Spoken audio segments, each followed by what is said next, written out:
নমস্কার বন্ধুরা, কেমন আছেন? আশা করি ভালো আছেন। আমিও ভালো আছি।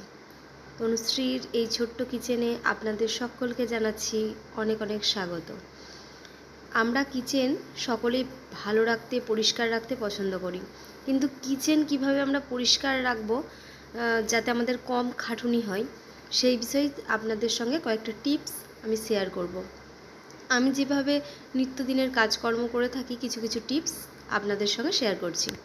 যেমন আমরা পেঁয়াজ বা সবজি যে কোনো কিছু আমরা কাটাকুটি করি, কিন্তু তার কী করি, খোসাগুলো আমরা এদিক ওদিক ছড়িয়ে রেখে দিই, কি পেঁয়াজটা নিচে রেখে দিই, এটা কাটি, খোলাগুলো এইভাবে ছড়িয়ে থাকে, তাই না? কখনোই কিন্তু এই কাজটি করবেন না। আমি সব সময়ের জন্য চপার বোর্ডের ওপরেই কাজকর্ম করি, কিন্তু খোলা মানে যখন আমি বঁটিতে করি তখন আমি কিছু একটা পেপার পেতে নিই, সেটাও আমি আপনাদের সঙ্গে শেয়ার করছি। কিন্তু এখন আমি দেখুন কিছু কাজ করতে করতে হঠাৎ করে আমার পেঁয়াজটা কাটার ইচ্ছা হয়েছে বা প্রয়োজন হয়েছে, তো পেঁয়াজটা আমি কাটবো চপার বোর্ডের ওপরেই, আর খোলাটা কিন্তু রাখবো যে কোনো একটা প্লাস্টিকের বা কোনো কিছু বাটির ওপরে। এটা আপনাদের খুব উপকারী লাগবে, দেখবেন আপনাদের কিচেনটাও কিন্তু পরিষ্কার হয়ে থাকবে যদি এই টিপসটা ফলো করেন। দ্বিতীয়ত, প্রেসার কুকার আমাদের ঘরের নিত্য দিনের প্রয়োজনীয় একটা জিনিস, খুব সকলের সবার প্রয়োজন, কিন্তু প্রেসার কুকারে যে কোনো জিনিস সিটি মারলেই চারিদিকে জল ছিটকে যায়। ডাল বিশেষত মানুষ করতেই চায় না, অনেকে প্রেসার কুকারে কোনো জিনিস করতেই চায় না, বিরক্ত লেগে যায় মানুষের, তাই না? আমার ক্ষেত্রেও ঠিক তাই, কিন্তু প্রেসার কুকারটি আমাদের ব্যবহার করতেই হবে, তাই না? চলুন আজকে আপনাদের সঙ্গে এই টিপসটাও শেয়ার করে দিই, তাহলে আর প্রেসার কুকারে জল ছিটকে গ্যাস ট্যাস নোংরা হওয়ার ভয় থাকবে না।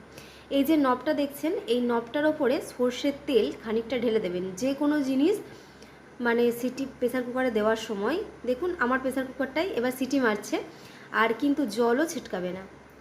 অবশ্যই আপনারা এই টিপসটা ফলো করবেন। পরিমাণ মতো জল দেবেন আর ওপরে একটু সর্ষের তেল কিন্তু ওর মুখে ঢেলে দেবেন, তাহলেই হবে। ছেলে মেয়েদের চটজলদি টিফিনের জন্য আমাদের কিন্তু খুব কি করব না করবো ভেবে পায় না। আপনারা এইটা একটা ফলো করে দেখতে পারেন। এটা আমি নিয়ে নিয়েছি সুজি, ঝাল সুজি বানিয়ে দেবো মানে পরের দিন আমার মেয়ের টিফিনে, তাই আগে একটু বেশি পরিমাণে আমি ফ্রিজে এটা স্টোর করে রাখি।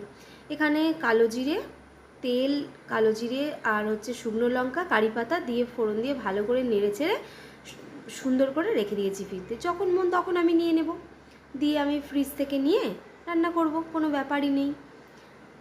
একদম চটজলদি হয়ে যায় মেয়েদের টিফিন।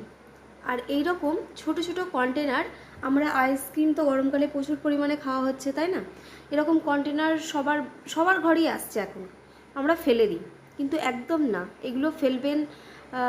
ফেলার আগে একবার করে চিন্তা করবেন যে এটা আমার কোনো দরকারি বা প্রয়োজনীয় কিচেনে কিছু লাগবে না তো। আমি এরকম কয়েকটা কন্টেনার আইসক্রিমে রেখে দিয়েছি। এইরকম কন্টেনারগুলো, এই যে এটাও যেমন জুসের, ফেলে দিই না, কিন্তু যখন যেটা কাজে লাগানো তখন সেটা কাজে লাগি। আরও একটা জিনিস দেখাই, এই যে কটোরাটা দেখছেন, এই কটোরাটা কিন্তু আমাদের তারকেশ্বরের একটা কিছু, এতেও আমি ব্যবহার করছি কিছু গার্ডার ফাডার যেই টুকিটাকি থাকে তার জন্য। তো আমি যেগুলো বললাম, এই ছোটো ছোটো কন্টেনারগুলো, যেমন আমি চা রেখেছি দেখলেন, এরকম অনেক টুকিটাকি জিনিস রাখা যায় ফেলে না দিয়ে, কিন্তু প্রয়োজনে আমাদের টাকা পয়সাও খরচ হয় না। ঠিক তেমনই এখানে দেখুন আমাদের পুরনো অনেক জিনিসপত্র, যেমন গেঞ্জি, প্যান্ট, এরকম অনেক নরম জাতীয় জিনিসপত্র আমরা ফেলে দিই, তাই না? ইউজ করার পর কোথায় রাখবো না রাখবো ভেবেচিন্তে অনেকটা জায়গা জোড়া করে নেয় আমাদের ঘরে। কিন্তু আপনারা এগুলোকেও ছোট্ট ছোট্ট জিনিস হিসেবে কাজে লাগে। আমরা টিস্যু পেপার ব্যবহার করি, আমাদের সাধারণ পরিবারে এত কিছু মানে অ্যাভেলেবেল নয় যে আমাদের ঘরে এটা চাই ওটা চাই আমরা সবসময় ব্যবহার করতে পারি। তেমনি আমরা পুরনো এরকম জিনিসপত্র দিয়ে ছোট্ট ছোট্ট টুকরোগুলো কেটে নিয়েছি। এই টুকরোগুলো কেটে নিয়ে এরকম বক্স সবার বাড়িতেই আসে কম বেশি, ছোটো বক্স কিংবা টিফিনে বা কোনো কিছুতে পুরে আপনারা ছোটো ছোটো করে কেটে ভেতরে রেখে দিন। এবার সেগুলো আপনারা যখন কোনো কিছু তেল পড়ে গেল বা মশলার এই যে রান্না হয়ে গেল, এটা একটুখানি ভালো করে মুছে নিয়ে একদম ফেলে দেবেন ডাস্টবিনে। এটা আপনার ইউজও করা হলো টিস্যু পেপারের মতন, আবার এদিকে দেখুন জিনিসটাও পরিষ্কার হয়ে গেল, আপনাকে এটা কাচতেও হলো না, আবার এটা আপনার ইউজও করা হয়ে গেল, আর এটা ঘরে এক জায়গায় যাবজ্জঙ্গল হয়ে পড়েও থাকলো না বা অনেকটা জায়গা জুড়ে পড়েও থাকলো না। আমার ডালাটাও দেখুন, মশলার ডালাটাও মোছা হয়ে গেল, পরিষ্কার হয়ে গেল। তেলটাও এখন এগুলো ওপরগুলো মুছে নেব, মুছে ফেলে দেবো। এরকম দেখেছেন এক বাক্স করে আমি এরকম কিন্তু কুচো কুচো করে কেটে রাখি। তাহলে এখন থেকে পুরনো জিনিস আর কি করব না করব ভেবেচিন্তে কাজ নেই। যেটা পাবেন সেটা কুচকুচি করে কেটে রেখে দেবেন, পরবর্তীকালে আপনারা কাজে লাগিয়ে নেবেন এইভাবে। এতে দেখবেন আপনাদের অনেক অনেক সুবিধা হবে। যদি আমার টিপসটা আপনাদের ভালো লেগে থাকে অবশ্যই আবার ফলো করবেন। চলুন রান্নাঘরের আরও একটা টিপস আপনাদের সঙ্গে শেয়ার করি। কম বেশি আমরা চপার বোর্ডে সকলেই কাজ করে থাকি, আর চপার বোর্ডের অবস্থা ঠিক এই রকম। চপার বোর্ডটা কীভাবে তুলবেন সেটার জন্য আমি একটুখানি টিপস বলে দিই। এখানে নিয়েছি নুন একটুখানি, এখানে নিয়েছি সোডা, মানে যেটা আমরা বলে থাকি খাবার সোডা, আর এখানে নিয়েছি লেবু। এটাকে খানিকক্ষণ এরকম কষতে কষতে একটুখানি ভালো করে মাখিয়ে আপনারা 5 থেকে 7 মিনিটের জন্য ছেড়ে দেবেন।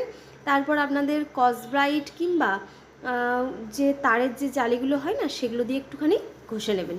ব্যাস একদম একদম ঝকঝক করবে। এই দেখুন উঠে পুরো চলে গেছে আর সমস্ত সব পরিষ্কার হয়ে গেছে। অল্প যে হালকা হালকা দাগগুলো আছে এগুলো যদি আমি আরও একদিন করে দিই তাহলে একদম ঝকঝকে হয়ে যাবে। এই দেখুন বন্ধুরা, নিচে এরকম বটিতে পূর্ণ করলেও এরকম একটা পেপার পেতে নেবেন, তাতে আপনাদেরই সুবিধা। কোনো দিকে পূর্ণ খোলা। তাহলে চলুন বন্ধুরা, আজকে এখানেই শেষ করছি। কেমন টিপসগুলো লাগলো অবশ্যই জানাবেন, কমেন্ট করে জানাবেন। তাহলে আজকের মতো এখানেই টাটা।